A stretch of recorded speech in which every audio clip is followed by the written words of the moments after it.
In a lot of non-duality circles, I have noticed that there is a lot of conversation around shadow work.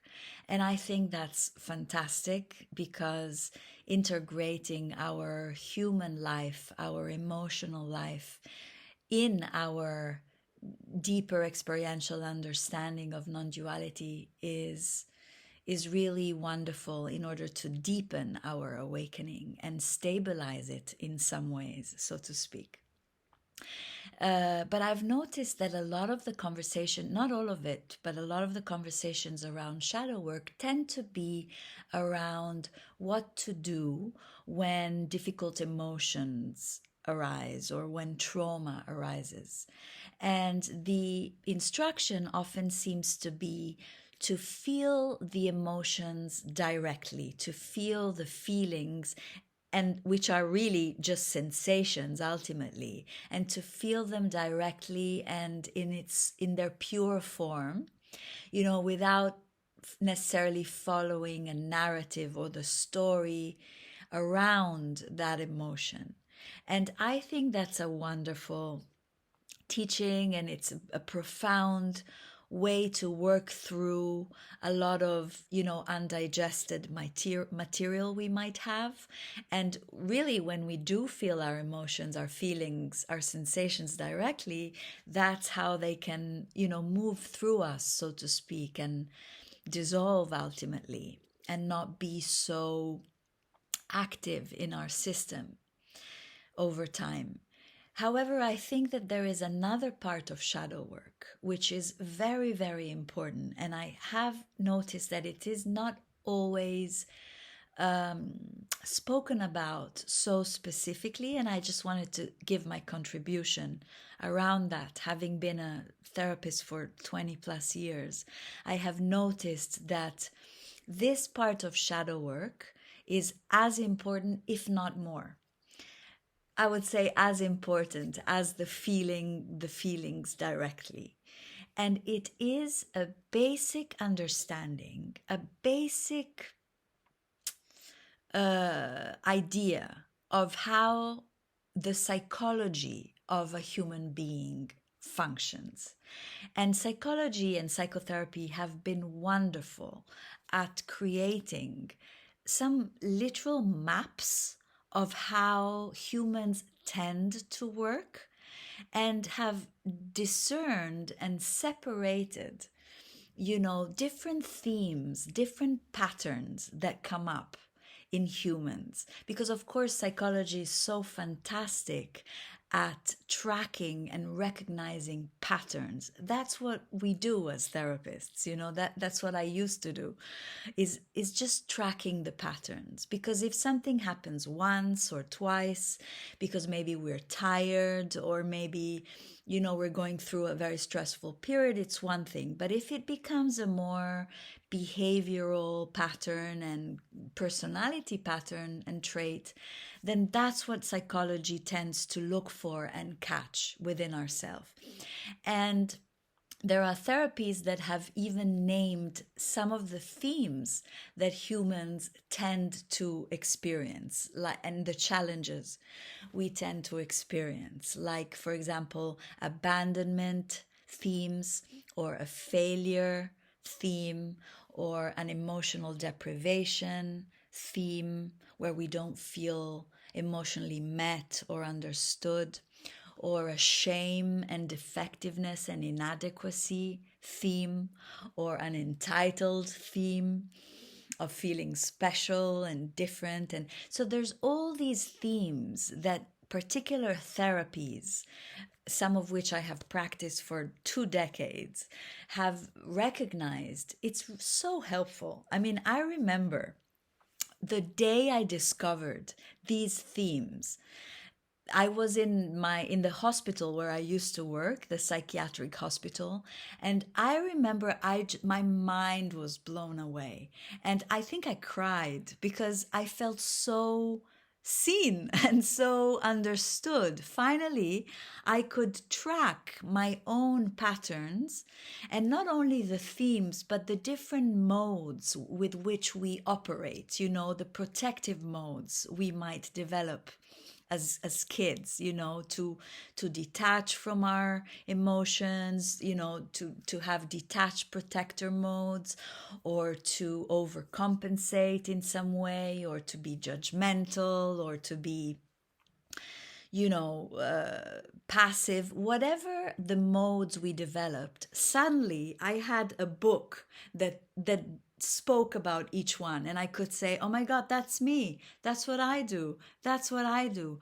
And that is incredibly useful. And even more if you have a therapist or a guide or somebody who points these things out to you and is able to catch blind spots that you're not able to catch in yourself. So I always recommend, if you can, either to see a therapist, and even better if they have an understanding of your spiritual path.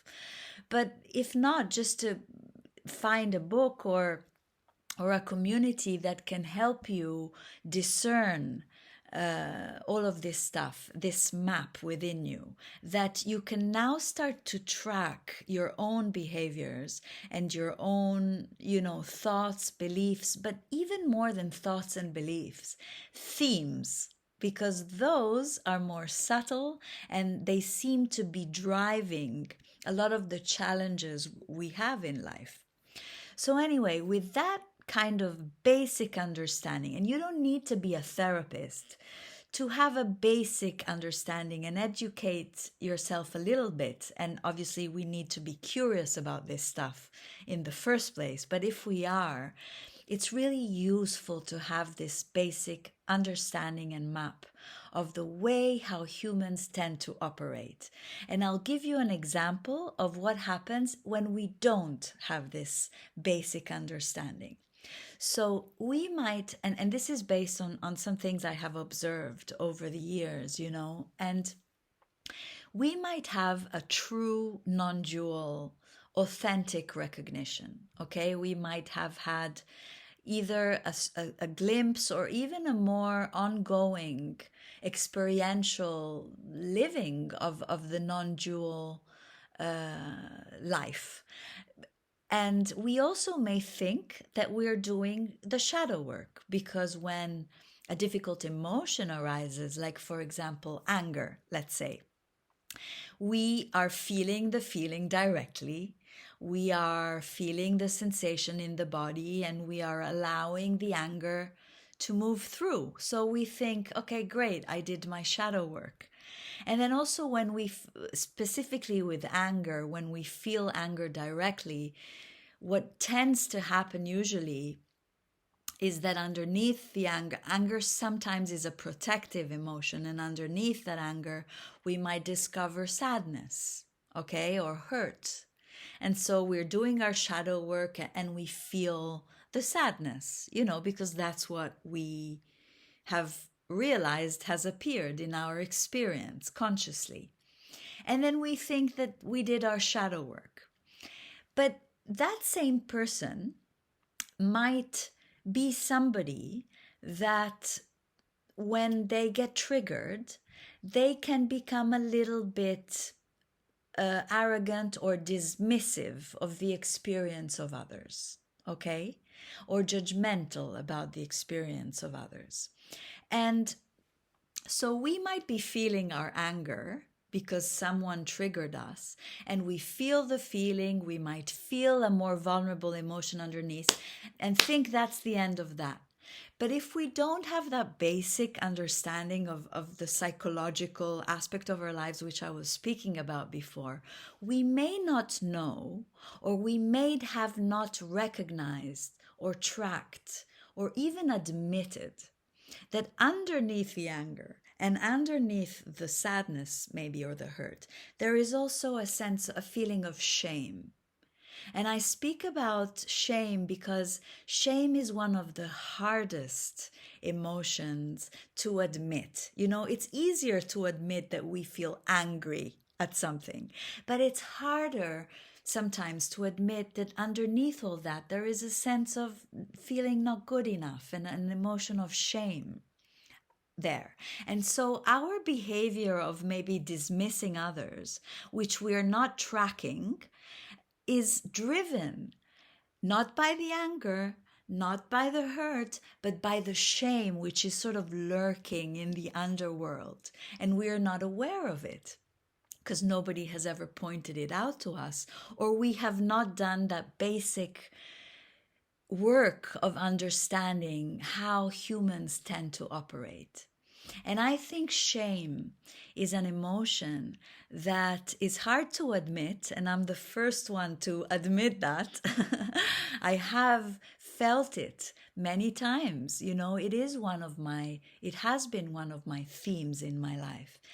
And when you notice it, when we are humble enough, to just realize that that's really what's at the heart of it, then that is the shadow work that can often go missed. But it's not anybody's fault if we don't even know that a lot of the times that might be the emotion underneath. Or another one, like, for example, envy. That's another one that is not always easy to admit or to recognize, even. But other people usually will experience some of your shadow, unmet, unseen parts through your behavior. But you might not realize, because there isn't that basic understanding of psychology, that that behavior is problematic in the first place. You might not even know that that behavior is actually quite unhealthy or unkind, because this stuff can get quite subtle. But if we have learned this framework, it's not subtle anymore. It becomes pretty obvious also.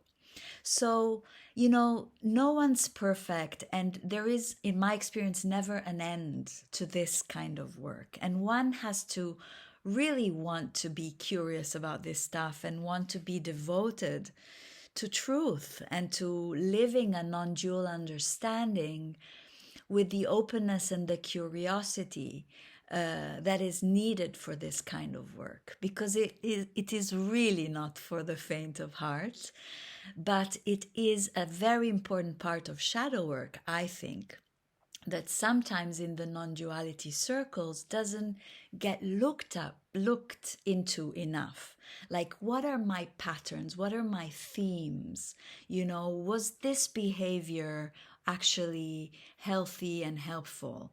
Or really, are there deeper emotions that I don't even know are there, or deeper themes, or deeper modes, protective modes that I haven't yet recognized, that might be driving my emotional, relational, and behavioral life? And I think I'm doing shadow work just because I'm feeling the feelings directly, the feelings that have appeared, which might be anger or sadness, but not other feelings that might not immediately be accessible, because the ego has very clever and intelligent ways of protecting ourselves.